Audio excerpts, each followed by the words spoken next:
მძიმესი ანგარიშწორების ამსახველი კადრები ტაშკენტის ქუჩაზეა გადაღებული. ეპიზოდი როგორ არტყავს მანქანას, ჩხუბში მონაწილე ერთი პირი მეორეს ადგილობრივმა შემთხვევით გადაიღო. ვიდეო მასალაში ისმის კივილის ხმებიც. მძიმე სურათის თვითმხილველი ათობით ადგილობრივი გახდა, რომლებიც დაპირისპირებას კორპუსის ფანჯრებიდან უყურებდნენ.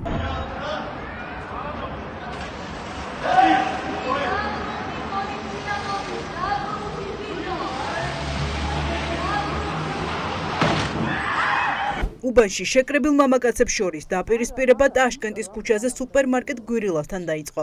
მეზობლები ერთმანეთს კორპუსის სკვერში არასრულწლოვნების თვალწინ სიტყვიერად დაუპირისპირდნენ. კონფლიქტი ხელჩართულ ჩხუბში გადაიზარდა.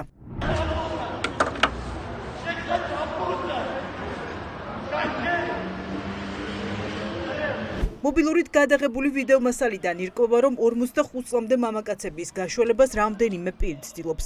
მოგვიანებით ჩანს, როგორ მიდის ჩხუბში მონაწილე ერთ-ერთი ავტომობილთან, ქოქავს და მეზობელს მიზანმიმართულად ეჯახება. ჩემ თვალწინ დაიწყო ჩხუბის შეკამათება ბესედკაში. აი აქ ბესედკაში, არ ვიცი, ნასვამი იყო ის მეორე, ვინც გამოიწვია ეს თუ ზუსტად დეტალები არ ვიცი რაზე იჩხუბეს, მაგრამ სერიოზული ჩხუბი იყო ეს, უბრალოდ ჩელაპარაკება არ იყო, ან ცემდნენ ერთმანეთს ბიჭებით. რაღაცას ურჩევდნენ საქმეს მაგას ყველა და ალბათ იმან უმცირესობაში იგრძნო თავი, მე რომ ვერ მასქნა რა. შავი მანქანა იყო, ჩაჭრემდა, მე რომ გამოვიხედე, უკვე დავინახე რომ ლექსო ადგა, გაიარა ფეხს და წავიდა. მოტეხილობა არ აქვს. ადგილობრივების ინფორმაციით დაშავებული მამაკაცი კლინიკაში მეგობრებმა გადაიყვანეს. ავტომობილის მძღოლმა შემთხვევის ადგილი დატოვა და მისი ადგილსამყოფელი ამ დრომდე უცნობია. ტაშკენტის ქუჩაზე ამბობენ, რომ გამოიძახეს პოლიციაც, თუმცა სამართალდამცველები ადგილზე არავის უნახავს. ის ბიჭი ვისაც დაარტყეს აკაზის ხოლმე. აქ გამუბნელია? ამუბნელია ხო სულ აკაზის ხოლმე. კაი ბიჭი, მე ასე ვიცი. და ის ვინც დაარტყა, ის ზევიდან მოდის ხოლმე აქაო. ზედაუბნელია. ზედაუბნელია, ცოტა რა. ბიჭი გადარჩა? გადარჩა ხო? დააკავეს ის მეორე თუ იცით? ეგ არ ვიცი. პოლიცია არ მოსულა ადგილზე.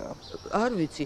მე მგონი გაითამაშეს, როგორც ახლა ამ გოგოსგან გავიგე, რომ ვითომ ალბათ ცოტა ეს ლექსოც იყო დამნაშავე. თორე ახლა თლათ უდანაშაულო ადამიანი არ იმას იზავდა. და არ უჩივლა? და ადგა ხო, ეგ აღარ ვიცი შვილო.